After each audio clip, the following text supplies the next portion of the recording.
guys, how's it going? Welcome to Ron's World, and I'm Ron.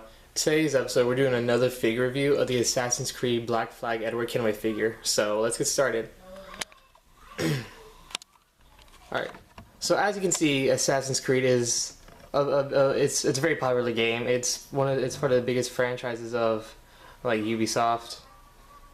So like, I'm being honest, I haven't played any of the games yet, but I have seen the trailers and I will get into playing the games as soon as I can. Alright, so let's start with the figure. You see, the figure stands at roughly a rough length of 6 inches. As you can see, the figure comes with accessories. It comes with 2 sets of hidden blades, the short ones as you see right now who are attached to them, and the like longer ones. The hidden blades are detachable, so you can, if you lose a pair, you can like swap them off with the other pair.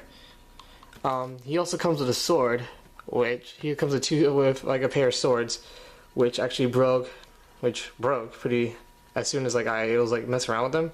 But I'll talk about that in a few minutes. The figure you can take off his hood, so you can get like a better look at his face and everything. And so let's get into the pros and cons of the figure. Alright, so let's start off with the cons. I wouldn't say there's too much, but there's a few cons to this figure. Due to his tunic at the lower half of the figure, it does cut off articulation to the legs, so you can't really do too many poses with the legs. As you can see, you can barely move the leg forward. The tunic is pretty stiff and hard to move. You gotta put like pretty good force on it just to get it to move. So it does cut off articulation. The knee, he does have knee joints, so he does have joint in his knees, but he's very limited to it. He has jointing in his ankles. I guess they're pretty good. Yeah, those are pretty good jointing. So if you want to have him pose like he's jumping off to the side or dodging something, I guess that's a plus. He has no pivot swivel, so you can't really move him side to side. He has no ab crunch. He does have articulation in his head, but it's very limited.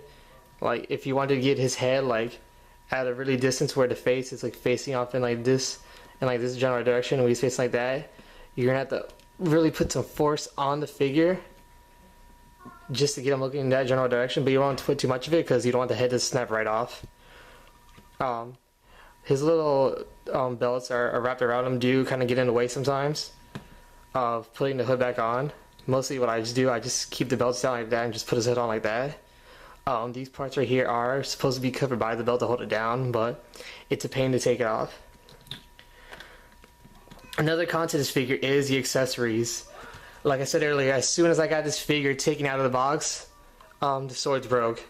I only have one sword right now because I already lost the other one, but they both broke because I made this very cheap plastic, where if I were to bend this instead of it being like rubberish, bending side to side, it'll actually break, snap right in half. I tried gluing it. I tried melting it back together. No matter what you do, it keeps they'll still break. The hidden blades are made of the same material, so you want to be careful with them. Now, also one thing about the hidden blades is that they come with these little pegs, as you can see on the sides, that when you take off the ones that he's wearing, you can put them on. Now that is very cool that you can change the hidden blades from short to long, but the con part to that is that they're very easy to fall off. It doesn't fit snug in there. So if you really want to be careful with these hidden blades, I recommend super hot glue gunning, or put very small drops of Gorilla Glue into the peg holes on his arm, as you can see, just to keep him in there. So yeah, he's very limited to articulation in his arms. You can't move his arms all the way around. You can move, he has jointing in his elbows. He does have articulation in his hands, where you can't turn him around. he has no articulation in the fingers, so you can't have him where he looks like he's like opening his hand like to grip stuff. It's just closed off so he can hold his sword. But you can't do nothing with that now since it broken. You can't really like place his hands behind his back, because I remember in some of the Assassin's Creed games in the trailer where you see them, and well, actually, yeah, you can. Never mind. So you can have him where he's posed behind his back, where he has his hidden blade, so he's using a sneak attack, how he does in the game. Now for the pros to this figure. The pros are, it's very well painted. They put a lot of detail into it, as you can see. How the shadings of the paint they put in, how much like detail they put in with like the pouches and everything else. Like they didn't do like they did a great job. There's no sloppiness. There's no like mispainting and everything where you see like big spots of like missing paint. I like how they got it where it looks like it's like dirty and stuff, like from like cannon fodder. How they have, since it's set in Air Pirates, they put like a lot of like detail in his pouches. The roughness and everything, like it feels great. It feels like if you were to dress up as this character and you had all the accessories to you, it feels just how and looks how like how everything should, like his tunic, the little sashes around him, his pouches, the little belts around his neck. Now the other pro to this figure is that the detailing the detailing they did put on the little weapons as well. I'm not sure if you could see from the camera. Actually, let me get like a better one. They did put detailing in it. They gave the hidden blades this paint, this like metal or like iron type look to make it look as real as possible as they can. All in all, if I were to rate, they did put detail. All in all, it's a pretty good figure. Like, I'm very impressed with it. Personally, I prefer the Edward Kenway figure because it comes with more accessories and they're not so very easy to break. All in all, it's still a pretty good figure. I recommend getting it if you are a fan of the game. You can get this figure. This figure can be found at your local Walmarts.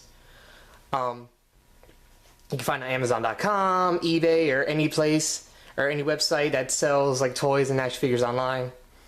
If I were to rate this figure, I'd give it about a solid 4.5, because they did put a lot of hard work into it, and I'm not one to complain. So get it as a gift for your friends, family, brother, sister, whoever's into the game, whatever. If you're a fan of it, buy it for yourself. Also, one thing, since he is a 6-inch figure and his hands are small enough to hold certain accessories, if you have like those very tiny little like G.I. Joe figures from like back in the day, which they do still resell them now, you can get the small accessories for them. Because look, I got this little knife from a Cobra Commander figure, and he can actually hold it.